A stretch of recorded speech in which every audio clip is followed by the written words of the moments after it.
Good day, fellow investors. I always thank you for your comments, but there are so many spam bots and everything in the comments, it's getting crazy. However, I wanted to do a special video discussing the comments to make it more live, let's say. So I have selected some comments. I'm looking forward to your comments in this video, and if there are any specific questions that we can discuss in this podcast way, let me know in the comments below. Let's start immediately discussing whether Berkshire is now a good or bad investment because they are divesting instead of investing does not sound like a good investment. So Berkshire, as we discussed, is going into cash because the market is too overpriced, and then the comment here also is too easy to call for cautions for years.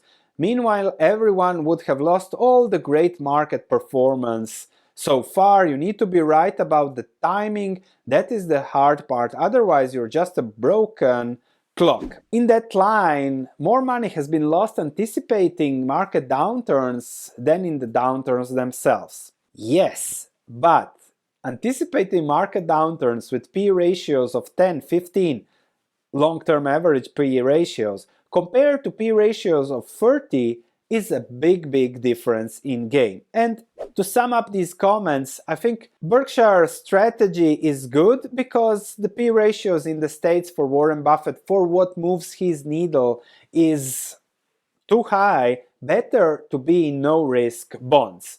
You don't have to be right about timing because when it comes to investing, if you're in a bubble, if you're investing in a bubble, how many dot-com bubble millionaires do you know now? How many millionaires real estate 2007 bubble you know now? How many 2013, 2012 commodities bubble winners you know now? How many 2018 marijuana stocks bubble you know now? Okay, I know a Bitcoin Deca millionaire who's my best friend. How many ARK ETF millionaires you know now? So those bubbles always come and go. The secret to investing is that you invest through bubbles, and getting rich in a bubble usually means getting poor after the bubble.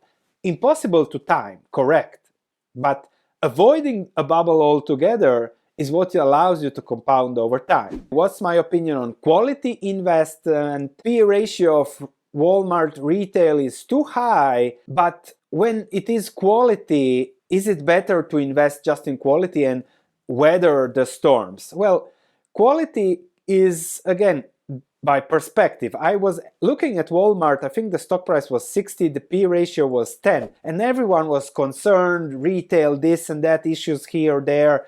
It wasn't quality. So now it looks great because of circumstances, but in 5 years it might not look great. Quality is measured over decades. If you want quality, yes, Berkshire, but then again it is expensive and it will fall with the market. It will rebound much better, especially if Warren Buffett invests. So yes, there is a huge benefit to quality, but we are value investors. We want the benefit of quality at a fair price. That's the key. I always want more, even better, not paying up for things. That's how I'm wired, and that's good for me. This was very interesting. I used Gary Vee discussing how Google search is fundamentally dead, and there were many comments interesting or attacking me or Gary Vee or something like that because Google Gemini AI. Yes, Google might do very well with AI, might not. That is the risk and reward. And I don't know what will happen. I do not dare to predict what will happen. I just know, do I want to play that game or not? And that's value investing. Value investing is about avoiding the games where you might lose, and even if you could win a lot, you just miss on those just to avoid those losses. And nobody talks, as I said, Cathy Wood. I missed on Cathy Wood, I missed on marijuana, I missed on so many bubbles there that you cannot even mention them. Oh yes, but I missed also all the bubbles that burst.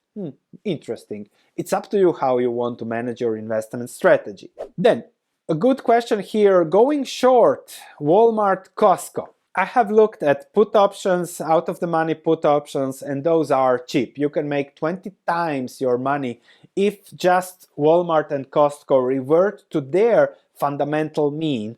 and that can happen if a recession comes, higher interest rates, a little bit less spending, tariffs that will impact that companies. So if you want to go short, I wouldn't go short because these stocks can just keep going up. You can buy out of the money put options and then just see how that works, how much of the portfolio can you lose for sure when you buy put options. And then again, it is a strategy thing. Do I want to spend my time watching options, turning them around and things like that? Or do I want to, let's say, more lazy investment, buying businesses that will also do well over time? I'm more that kind of buying businesses, owning businesses, and let the businesses do the work. I'm not one that opens a brokerage account every day. I open it every week, every 2 weeks, just to see what's going on. So I'm just not an option person. Even if now, if I can say, yes, put options are cheap, you can short whatever now for cheap money. Now is the time to do it, not 2 years ago, not 2 years from now. So that, again, part of a strategy. I don't do it, so I don't comment it. But if you want to learn about it, if you're excited, now it's a great time to start. Here a question on Lockheed. I'm not a specialist on that. Devon Energy has production costs of 50, 60. So if oil goes down to 50, this looks very uglier. Chevron we discussed on Monday. Johnson Pharma also we discussed here how you have to be diversified with pharma. You don't know who will win.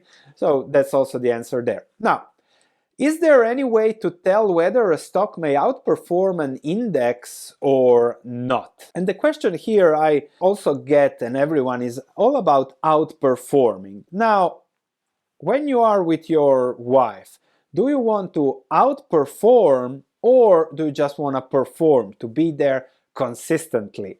When I play basketball, I'm not trying to beat Luka Doncic. No, I just try to play what I can do for myself. And therefore, I would cut out the outperform and just focus when it comes to investing on the perform, on reaching your goals for sure.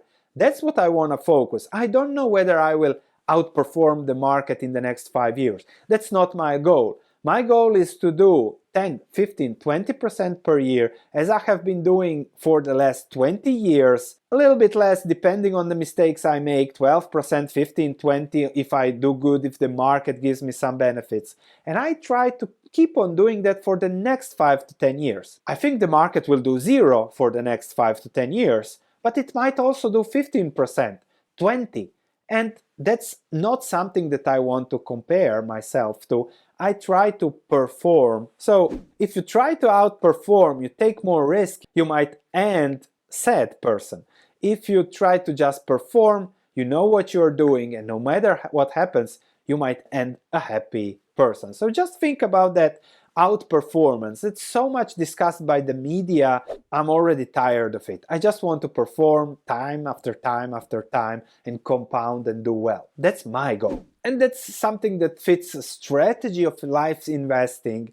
And if you chase that outperformance, you likely end up in things that will lose you a lot of money. Bubbles, this or that. So be careful there.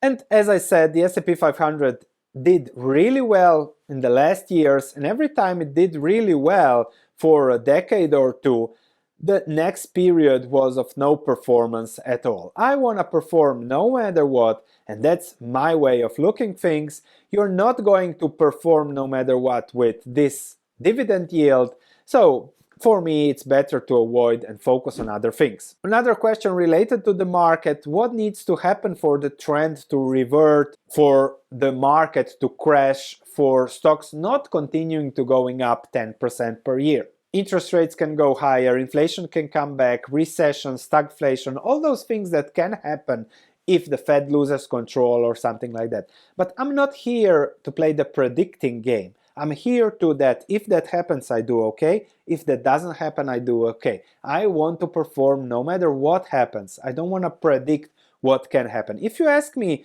a question like this, okay, what is the catalyst? Can I time the reversion to the mean of the trend? then I know you are in trouble. And that's a completely different story. I don't know what can I say to make you change your mindset investing. You're simply there. You are in the majority of the population. That's not what we do here. And another comments that I want to attach here is everyone thinks that I'm discussing these, let's say, risks because I want a crash. Nobody wants a crash, but I'm always discussing the risk and reward of things. And yes, I know I am a broken mill, but it's just about comparing always to the market, the risk and reward, finding better and avoiding the risks. And yes, until then, people will make money, but as I said, how many of those dot-com millionaires you still know around? That's why I emphasize these risks, because I have seen what happens when the risks materialize and how all those people getting rich day by day that I see are plenty in the comments, how that ends up. I'm really sorry to say that, but I know how it ends up, and I see the comments full of exuberance, everyone is getting rich. I get scared. Something to touch. Okay, what are your investment ideas? I don't share investment ideas, I share risk and reward analysis, and then you can or dig deeper or act on the risk and reward. So I make a video, and this is again something very nice. Wherever I make a video, I get about 10 messages, emails, comments a day reminding me, oh Sven, this idea didn't do well.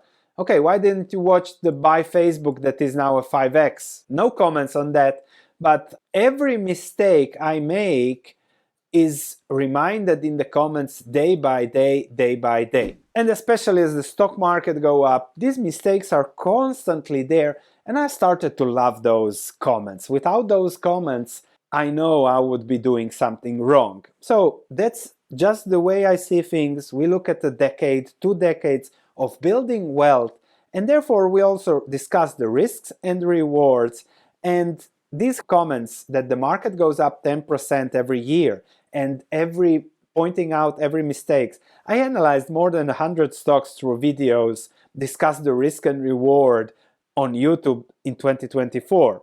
Of course, 1020 will do badly. That's a given when it comes to investing. But what's not a given and what few people miss is how something fits your portfolio and your path to wealth building over time. That's something I try to emphasize, and I'll try to do that also by, let's say, weekly commenting on your comments like this and just discussing and talking. Let me know in the comments below what do you think about it.